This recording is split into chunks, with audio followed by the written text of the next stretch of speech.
कहानी की शुरुआत होती है चांद से, जहाँ पर एक पत्थर मौजूद है। इस पत्थर को पहली बार चांद पर पहुँचने वाले इंसानों ने लगाया था। इस पत्थर पर लिखा है कि हम धरती से आने वाले पहले इंसान हैं और हम पूरी मानव जाति की तरफ से ऐलान करते हैं कि हमें शांति चाहिए। तभी इस पत्थर के ऊपर से एक बहुत बड़ी परछाई गुजरी। ये एक स्पेसशिप है जो देखते ही देखते धरती की तरफ बढ़ने लगी। तभी धरती पर हम एक इंस्टीट्यूट को देखते हैं जिसका नाम है SETI। इनका काम था अंतरिक्ष से आने वाले सिग्नल्स पर नजर रखना। उन्हें एक बहुत ताकतवर सिग्नल मिला। तभी वहां मौजूद लड़के ने अपने सीनियर को बुलाया। शुरुआत में तो उन्हें लगा कि शायद रशिया का कोई जहाज होगा, लेकिन उनके रडार में ऐसा कुछ नहीं आया। तभी उनकी समझ में आया कि ये सिग्नल कहीं और से नहीं बल्कि चांद से आया है। ये खबर उन्होंने तुरंत मिलिट्री को दी और बताया कि ये चीज बहुत बड़ी है, लगभग 550 किलोमीटर में फैली हुई है। इसका वजन चांद के 1/4 हिस्से जितना बड़ा है। मिलिट्री ऑफिस ने कहा कि हो सकता है ये कोई एस्ट्रॉयड हो जो कि धरती के पास से गुजर रहा है। इस पर जूनियर ऑफिसर ने जवाब दिया कि अगर ये मीटियोराइट होता तो यूं बार बार रुकता ना,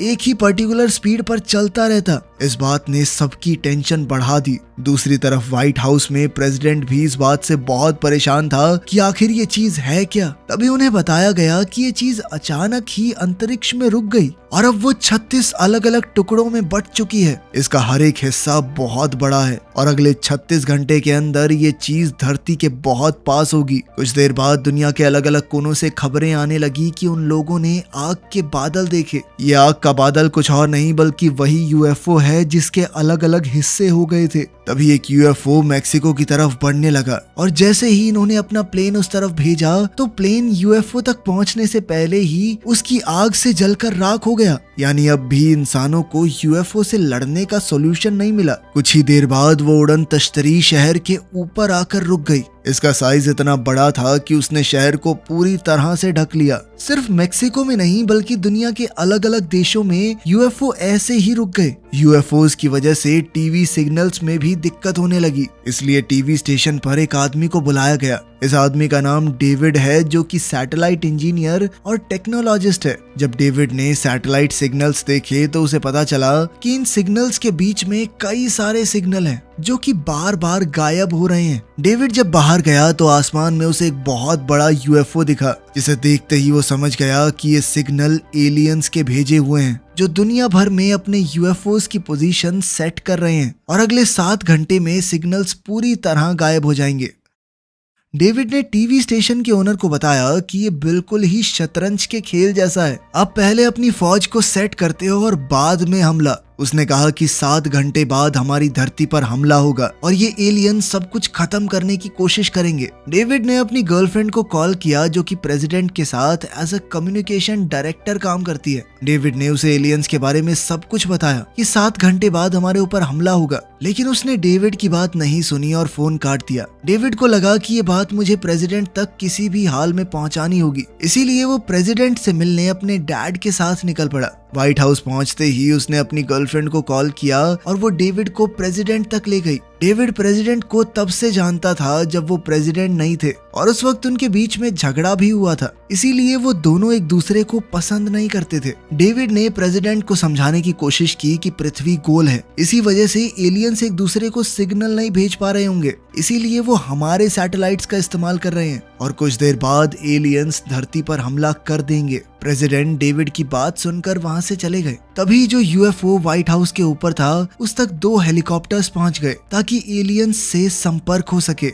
लेकिन जैसे ही हेलीकॉप्टर्स UFO के करीब पहुंचे तो UFO के अंदर से एलियन ने उन पर गोलियों से हमला कर दिया और दोनों हेलीकॉप्टर्स में धमाका हो गया। ये देखकर प्रेसिडेंट और जनरल समझ गए कि उनके ऊपर हमला होने वाला है। इसका मतलब डेविड की बात सच थी, इसीलिए सब व्हाइट हाउस छोड़कर भागने लगे। पूरे शहर में अफरा तफरी मच गई, सब लोग शहर छोड़ने लगे। लेकिन तभी टाइम खत्म हो गया और आसमान में UFO का दरवाजा खुला। UFO के अंदर एक नीले रंग की चमकदार रोशनी दिखी। हर कोई उसकी ओर देखने लगा और अगले ही पल UFO ने हमला करना शुरू कर दिया। हमला इतना ताकतवर था कि बड़ी बड़ी बिल्डिंग्स कुछ ही सेकंडों में मिट्टी में मिल गई और अगले कुछ घंटों में शहर के शहर तबाह हो गए। प्रेसिडेंट को अपनी गलती का एहसास हुआ। उसने कहा कि मुझे शहर को पहले ही खाली करवा देना चाहिए था। लाखों मासूम लोग मर गए जिनकी कोई भी गलती नहीं थी। तभी एयरफोर्स ने एलियंस से बदला लेने का प्लान बनाया। इसके लिए कुछ फाइटर प्लेन्स ने यूएफओ के पास जाकर अपनी अपनी पोजीशन ली। एक फाइटर प्लेन में कैप्टन स्टीवन भी है, जिसका सपना था एक एस्ट्रोनॉट बनने का। सभी फाइटर प्लेन्स ने अपनी मिसाइल्स को उस यूएफओ के ऊपर दाग दिया, लेकिन सारी मिसाइल्स उस यूएफओ से टकराने से पहले ही डिफ्यूज हो गई, क्योंकि उस यूएफओ को एक अदृश्य दीवार ने बचा रखा था। यूएफओ के ऊपर मिसाइल से कई बार हमला किया गया, लेकिन कोई फायदा नहीं हुआ। अगले ही पल उस यूएफओ के अंदर से बहुत सारे छोटे छोटे ड्रोन्स निकले और उन ड्रोन्स ने प्लेन्स के ऊपर हमला करना शुरू कर दिया और लगभग सारे के सारे फाइटर प्लेन्स को खत्म कर दिया। लेकिन कैप्टन स्टीवन का प्लेन अभी भी सुरक्षित था। एक ड्रोन ने उसका पीछा करना शुरू कर दिया। तभी कैप्टन प्लेन को पहाड़ों के बीच में ले गए। अब यूएफओ स्टीवन के सामने है। इससे पहले कि यूएफओ स्टीवन के फाइटर प्लेन को खत्म करता, स्टीवन ने अपने प्लेन का पैराशूट खोल दिया, जिसमें उलझकर यूएफओ क्रैश हो गया। अब एलियंस की उड़न तश्तरी स्टीवन के सामने थी। स्टीवन ने पास जाकर देखा तो उसे यूएफओ के अंदर एक एलियन जख्मी हालत में मिला। स्टीवन ने एलियन को एक जोरदार मुक्का मारा और एलियन बेहोश हो गया। वहीं प्रेसिडेंट भी परेशान हो गए, क्योंकि एलियंस ने उनकी एयरफोर्स को बर्बाद कर दिया था। इसलिए उनके लोग चाहते हैं कि एलियंस के ऊपर न्यूक्लियर बॉम्ब से हमला किया जाए, मगर प्रेसिडेंट ने उनकी बात नहीं मानी। उनका कहना था कि मैं अपने लोगों को खतरे में नहीं डाल सकता। तभी डेविड ने भी ये बात सुन ली और उसे गुस्सा आ गया। डेविड ने कहा कि हम एलियंस पर न्यूक्लियर बॉम्ब से हमला नहीं कर सकते, क्योंकि ऐसा करने पर हम खुद अपनी धरती को खत्म कर देंगे। डिफेंस मिनिस्टर ने गुस्से में डेविड को बाहर जाने को कहा। इस बात से डेविड के पिता को गुस्सा आ गया और वो कहने लगे कि तुम सब कुछ जानते थे, इसके बावजूद भी तुमने कुछ नहीं किया। साल 1947 में रोजवेल में एक यूएफओ क्रैश हुआ था, जिसके अंदर एलियन भी थे, जिन एलियंस को तुमने एरिया 51 के अंदर दुनिया से छुपा कर रखा। यानी तुम्हें पता था कि एलियंस सच में होते हैं। तुम लोगों को इस जंग की तैयारी पहले से कर लेनी चाहिए थी। तभी प्रेसिडेंट डेविड के पिता से कहने लगे कि कोई एरिया 51 नहीं है और ना ही कोई एलियन पहले धरती पर आया था। लेकिन दूसरी ओर से डिफेंस मिनिस्टर ने कहा कि ये सच कह रहे हैं। ये सुनते ही प्रेसिडेंट तो हैरान रह गया, क्योंकि प्रेसिडेंट को किसी ने एरिया 51 या फिर किसी यूएफओ के क्रैश होने के बारे में कुछ बताया ही नहीं। एरिया 51 को दरअसल आर्मी कंट्रोल करती थी। खैर, उनकी इस बातचीत के बाद सभी लोग एरिया 51 पहुंचे, जहां धरती के नीचे एक बहुत ही बड़ी लैब थी। आज भी यहां वो यूएफओ मौजूद है। साइंटिस्ट ने प्रेसिडेंट को बताया कि हम पिछले कई सालों से इसे ठीक करने की कोशिश में लगे हुए हैं। हालांकि हम इसके बारे में काफी कुछ समझ गए, लेकिन इसे दोबारा से ठीक कर पाना हमारे बस की बात नहीं है। मगर पिछले 24 घंटे से जब से वो यूएफओज आए हैं, ये भी अपने आप एक्टिव होना शुरू हो गया। साइंटिस्ट ने बताया कि ये एलियन हमारी ही तरह वातावरण को महसूस कर सकते हैं। उन्हें ठंड, गर्मी, हर चीज महसूस होती है, इसीलिए वो धरती पर कब्जा करना चाहते हैं। फिर साइंटिस्टों ने उन 3 एलियंस के अवशेष दिखाए, जो साल 1947 में जब वो यूएफओ क्रैश हुआ तो मारे गए थे। साइंटिस्ट ने बताया कि ये एलियन देख सुन तो सकते हैं, मगर बोल नहीं पाते। हो सकता है ये अपनी बात एक दूसरे से ऐसे ही दिमाग में कह सकते हो। प्रेसिडेंट ने डेविड से कहा कि तुमने इनके सिग्नल्स को समझा था ना, अब तुम ही इनके कोड को समझोगे। दूसरी तरफ कैप्टन स्टीवन एलियन को पैराशूट में बांधकर आगे बढ़ने लगा। तभी अचानक उन्हें कुछ ट्रक्स दिखाई दिए। ट्रक में बैठे इस आदमी का नाम है रसल, जो आज से 10 साल पहले वियतनाम की लड़ाई में जहाज उड़ा चुका था। उस वक्त अचानक ही इसे एलियंस ने अगवा कर लिया था। मतलब कम से कम वो तो यही कहता था, लेकिन उसकी बात पर कभी किसी ने विश्वास ही नहीं किया। और अब कैप्टन स्टीवन उस एलियन को लेकर आगे बढ़ा। वो सभी लोग एक बेस पर पहुंचे। दरअसल स्टीवन ने अपना जहाज उड़ाते हुए इस बेस को ऊपर से ही देख लिया था, जो कि एरिया 51 है। सिक्योरिटी ने उन्हें अंदर जाने की परमिशन देने से मना कर दिया, लेकिन जब स्टीवन ने उन्हें वो एलियन दिखाया तो सब लोग डर गए और तुरंत ही उन्हें अंदर जाने की जगह दे दी। एलियन को अंदर लैब में ले जाया गया। साइंटिस्ट उसे चेक कर ही रहे थे कि तभी एलियन को होश आ गया। एलियन ने जैसे ही साइंटिस्ट की तरफ देखा तो उसके सर में दर्द होने लगा। ये एक टेलीपैथिक इफेक्ट था, यानी वो अपने दिमाग की ताकत से कुछ सिग्नल भेज रहा था। इसके बाद एलियन ने एक एक करके सबको मार डाला। तभी प्रेसिडेंट भी अंदर आ गया और लैब के अंदर धुआं ही धुआं हो गया। तभी साइंटिस्ट की लाश एक शीशे की दीवार से चिपक गई और एलियन ने साइंटिस्ट का गला दबा दिया, जिसके बाद वो साइंटिस्ट के दिमाग को अपने वश में करके प्रेसिडेंट प्रेसिडेंट से बात करने लगा। मुझे जाने दो। प्रेसिडेंट ने कहा कि अगर हम आपस में सुलह कर लें तो एक दूसरे से काफी कुछ सीख सकेंगे और हम कोशिश करेंगे कि एक साथ मिलकर रह सकें। लेकिन एलियन ने साफ साफ मना कर दिया और कहने लगा, हम हर एक इंसान को जान से मार देंगे। जैसा दर्द साइंटिस्ट के सर में हुआ था वैसा ही दर्द प्रेसिडेंट के सर में भी होने लगा, क्योंकि अब प्रेसिडेंट टेलीपैथिकली एलियन से कनेक्टेड था। इस वजह से प्रेसिडेंट ने अपना आपा खो दिया। आखिरकार प्रेसिडेंट को बचाने का कोई और रास्ता था नहीं। उनके गार्ड्स ने एलियन को मार दिया। एलियन के मरते ही प्रेसिडेंट दोबारा से होश में आ गए। उस एलियन से कनेक्ट होने की वजह से प्रेसिडेंट समझ गया कि ये यहाँ पर क्यों आए हैं। प्रेसिडेंट ने अपने लोगों को बताया कि ये एलियंस बहुत ज्यादा संख्या में पूरे ब्रह्मांड में फैले हैं। ये एक प्लैनेट से दूसरे पर जाते हैं और इनका टारगेट है पूरे ब्रह्मांड पर कब्जा करना। जो भी प्लैनेट इनके बीच में आ जाए उस पर कब्जा कर लेते हैं ये। और अब बारी है हमारी धरती की। न्यूक्लियर हमले के अलावा अब कोई चारा नहीं बचा, इसीलिए उन्होंने यूएफओ के ऊपर तुरंत न्यूक्लियर हमला कर दिया। लेकिन उस अदृश्य दीवार ने यूएफओ को न्यूक्लियर बॉम्ब से भी बचा लिया। उसके ऊपर बिल्कुल भी असर नहीं हुआ। तभी कैप्टन स्टीवन हेलीकॉप्टर लेकर शहर चले गए अपनी बीवी और बच्चे से मिलने। वहाँ प्रेसिडेंट की पत्नी भी थी जिनकी तबीयत बहुत खराब है, इसलिए स्टीवन सबको वापस ले आया। लेकिन प्रेसिडेंट की पत्नी को इंटरनल ब्लीडिंग हो रही थी। डॉक्टर उसे रोक नहीं पाए और उसकी मौके पर ही मौत हो गई, जिसके बाद प्रेसिडेंट बहुत ज्यादा दुखी हो गया। वहीं डेविड भी न्यूक्लियर अटैक वाले फैसले से बहुत नाराज हुआ। डेविड ने शराब कुछ ज्यादा ही पी ली। तभी उसके पिता वहां आकर उसे समझाने लगे, लेकिन डेविड कुछ भी नहीं समझना चाहता था। उसके पिता ने कहा कि तुम अपने कपड़े ठीक करो वरना तुम्हें ठंड लग जाएगी, तुम बीमार हो जाओगे। ये सुनते ही डेविड के दिमाग में एक आइडिया आया और वो उस उड़न तश्तरी के पास गया जो 1947 में क्रैश हुई थी। वो यूएफओ भी अब अचानक से एक्टिव हो गया था।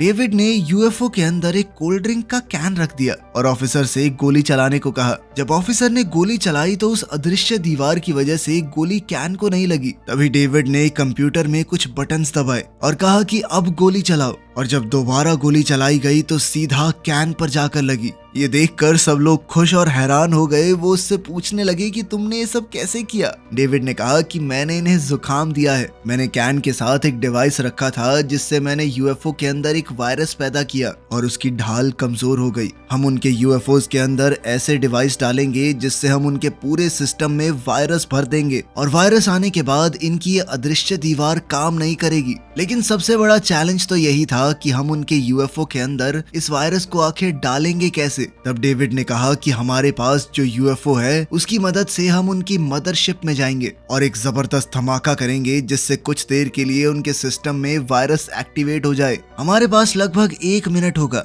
और 1 मिनट के लिए ढाल काम नहीं करेगी और उसी 1 मिनट में हमें उनके सारे स्पेसशिप्स को तबाह करना होगा। पर सवाल ये भी है कि यूएफओ कौन चलाएगा। तभी स्टीवन ने कहा कि जंग के दौरान मैंने उनके यूएफओ को बड़े ध्यान से देखा है, मैं इसे चला सकता हूँ। अब इस प्लान को अंजाम देने के लिए दुनिया में जितने भी देश हैं सभी को मोर्स कोड के जरिए बताया गया कि हम आज रात हमला करेंगे। 1 मिनट के लिए उनकी ढाल काम नहीं करेगी। दुनिया के सभी देश हमले के लिए तैयार हो गए। जिस यूएफओ को स्टीवन चलाने वाला था उसमें एक परमाणु मिसाइल फिट कर दी गई। उसे बताया गया कि ये मिसाइल टकराने से नहीं फटेगी बल्कि उसे 30 सेकंड का टाइम मिलेगा, उसके बाद फटेगी वो। तब तक तुम कुछ भी करके वहां से निकल जाना। पायलट्स की कमी होने की वजह से सरकार को लोगों के बीच में जाकर कहने लगा कि जिसे भी प्लेन उड़ाना आता है वो सामने आए। रसल, जिसे एलियंस ने अगवा किया था, वो वियतनाम की लड़ाई में पायलट था। उसने आगे आकर कहा कि मैं भी इन कुत्तों से बदला लेना चाहता हूँ। वो भी उनके साथ शामिल हो गया। प्रेसिडेंट ने तय किया कि वो भी एक फाइटर प्लेन उड़ाएगा क्योंकि पहले वो भी एक पायलट रह चुका था। अब स्टीवन और डेविड यूएफओ में बैठकर एलियंस की तरफ रवाना हो गए और उनकी मदरशिप के अंदर एंटर कर गए। यहाँ एलियंस की एक बहुत बड़ी फौज हमले को तैयार बैठी थी। अंदर घुसते ही उनका यूएफओ अपने आप कंट्रोल होने लगा और वहां जाकर फिट हो गया जहां सारे छोटे छोटे यूएफओ थे। डेविड ने वायरस अपलोड करना शुरू कर दिया और वायरस अपलोड होते ही उसने धरती पर इस बात की जानकारी दी। इसके बाद धरती पर जो यूएफओ था उस पर हमला कर दिया गया, मगर ढाल पर कोई फर्क नहीं पड़ा। ये देखकर सब उदास हो गए। तभी प्रेसिडेंट ने कहा कि एक कोशिश और करते हैं और इस बार मिसाइल सीधा यूएफओ को जाकर लगी। इस बात से सभी लोग बेहद खुश हो गए और फिर एक के बाद एक मिसाइल यूएफओ पर दाग दी गई। तभी यूएफओ के अंदर से बहुत सारे छोटे छोटे ड्रोन्स निकले और उन्होंने धरती पर हमला करना शुरू कर दिया। तभी एयरफोर्स ने भी जवाबी हमला किया, लेकिन कोई फर्क नहीं पड़ा। अब प्रेसिडेंट के पास आखिरी मिसाइल बची थी और तभी यूएफओ का मेन डोर भी खुल गया। प्रेसिडेंट ने निशाना लगाया मगर निशाना चूक गया। अब रसल के पास एक मिसाइल बची थी, लेकिन जब उसने मिसाइल छोड़ने की कोशिश की तो वो जाम हो गई। इसीलिए उसने अपना पूरा जहाज ही यूएफओ से टकरवा दिया, जिसके बाद एक बहुत बड़ा धमाका हुआ और यूएफओ जमीन पर आ गिरा। वहीं डेविड और स्टीवन अब इन एलियंस की मदरशिप के अंदर फंस गए थे। वो दोनों लाख कोशिशों के बाद भी उससे निकल नहीं पाते और दोनों ने फैसला किया कि वो परमाणु बम को एक्टिवेट करेंगे, फिर चाहे इसमें उनकी जान का बलिदान ही क्यों ना हो जाए। उन्होंने मिसाइल को लॉन्च कर दिया। जैसे ही वो मिसाइल कंट्रोल पैनल से टकराई तो उनकी स्पेसशिप डॉकिंग स्टेशन से आजाद हो गई। अब वो वहां से निकल सकते थे। अब उनके पास सिर्फ 30 सेकंड थे स्पेसशिप से बाहर निकलने के लिए और तभी दरवाजे भी बंद होने लगे। लेकिन जैसे तैसे वो दोनों वहां से निकलने में कामयाब हो गए। उनके बाहर निकलते ही एक बहुत बड़ा न्यूक्लियर ब्लास्ट हुआ, जिसमें मदरशिप पूरी तरह से तबाह हो गया। पूरी दुनिया में जहां जहां भी स्पेसशिप थे, इंसानों ने सबको खत्म कर दिया और इसी तरह जंग में एलियंस की हार हुई और इंसानों की जीत। वीडियो पसंद आई तो लाइक कर देना, चैनल को सब्सक्राइब कर लेना। मिलते हैं अगली वीडियो में।